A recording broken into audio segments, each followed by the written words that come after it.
അങ്ങനെ അത്യുന്നതൻ്റെ പുത്രനായ യേശു ഭൂമിയിലേക്ക് ജനിക്കുന്നത് കേവലം ഒരു കാലിത്തൊഴുത്തിലാണ്. കാലിത്തൊഴുത്തിൽ ജനിച്ച് പുൽത്തൊട്ടിയിൽ കിടക്കുന്ന ഉണ്ണീശോയെ കാണാൻ ഏറ്റവും ആദ്യം ക്ഷണം ലഭിക്കുന്നത് ആട്ടിടയന്മാർക്കാണ്. നൂറ്റാണ്ടുകളായി ലോകമാസകലമുള്ള മക്കൾ കാത്തുകൊണ്ടിരുന്ന ഈശോമിശിഹായുടെ ജനനത്തെക്കുറിച്ച് പ്രാർത്ഥിച്ച് പ്രതീക്ഷയോടിരുന്ന എല്ലാവർക്കും മുമ്പേ ഏറ്റവും ആദ്യമായി ഈശോയെ കാണുവാനുള്ള അനുഗ്രഹം ലഭിച്ചത് ആട്ടിടയന്മാർക്കാണ്.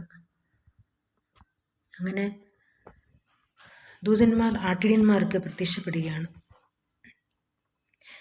അവർ പറയുന്നു, ഇതാ സകല ജനത്തിനും വേണ്ടിയുള്ള വലിയ സന്തോഷത്തിൻ്റെ സദ്വാർത്ത ഞാൻ നിങ്ങളെ അറിയിക്കുന്നു.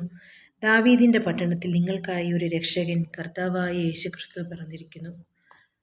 അങ്ങനെ ഈശോയെ കാണുവാനായിട്ട് ആട്ടിടയന്മാർ തീരുമാനിക്കുന്നു. അവർക്ക് എങ്ങനെ പോകണമെന്ന് വഴി അറിയാത്തത് കൊണ്ട് അവർക്ക് വഴികാട്ടിയായി നക്ഷത്രം പ്രത്യക്ഷപ്പെടുന്നു.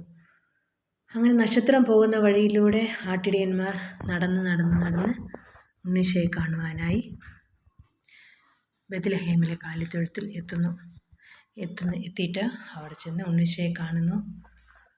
ഏറ്റവും സന്തോഷത്തോടെ ഉണ്ണീശോയ്ക്ക് നന്ദി പറഞ്ഞുകൊണ്ട് ഈശോയോട് പ്രാർത്ഥിച്ചുകൊണ്ട് അവർക്ക് മാലാഖമാർ വന്ന് പ്രത്യക്ഷപ്പെട്ട് അവരോട് സംസാരിച്ച കാര്യങ്ങളെല്ലാം ജോസഫിനെയും മേരിയെയും അറിയിക്കുന്നു.